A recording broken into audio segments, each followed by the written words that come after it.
So Kawasaki has released the new KLR, and everyone's giving it hate. Let's find out why. Is it going to be something amazing, or did they just throw some lipstick on a pig and send it out? In order to understand the KLR 650, we have to go back in time a little bit to 1987. In the early days, Kawasaki labeled the KLR not as a dual sport, but as a triple sport, a motorcycle good for streets, dirt, and touring. That aligned perfectly with riders focused on touring, travel, and adventure.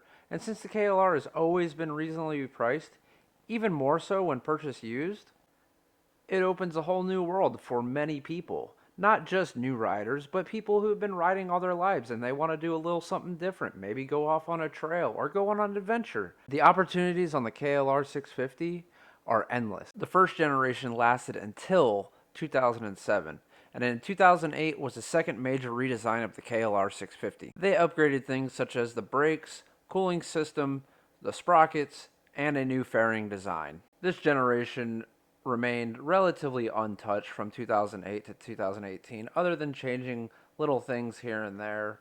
But Kawasaki stayed true to their fashion and kept everything relatively cheaper with these bikes.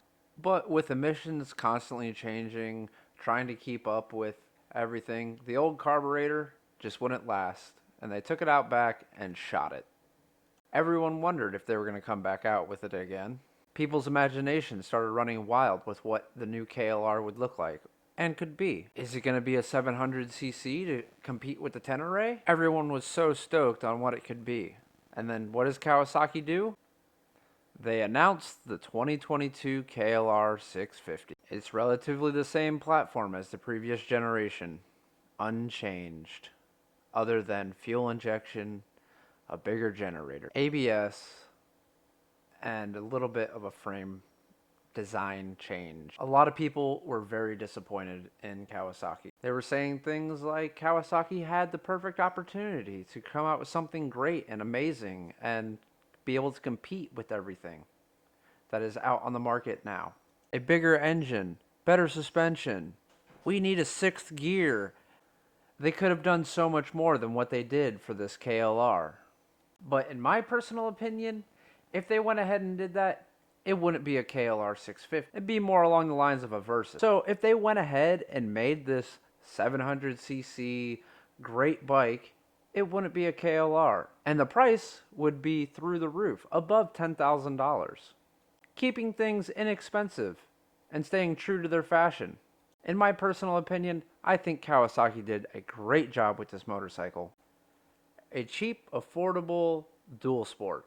And that brings me back to the first generation KLR 650. It was cheap, somewhat reliable, and your opportunities with this motorcycle were endless.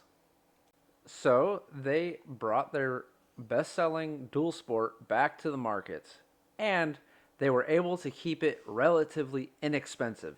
They actually changed this bike up a lot from the previous generations. Available in three models, the ABS, the Traveler, and the Adventure, with the base model starting at $6,699 MSRP, and the top of the line Adventure model starting at $7,999. It has a kind of old style digital display. They say they upgraded the seat, the handlebar ergonomics, USB power outlets, heated grips, new style top case, and side cases. They installed a set of crash bars, which in my opinion look a little bit lacking in the protection department, but they'll do their job. And the coolest feature about this bike, in my opinion, is the new fog lights.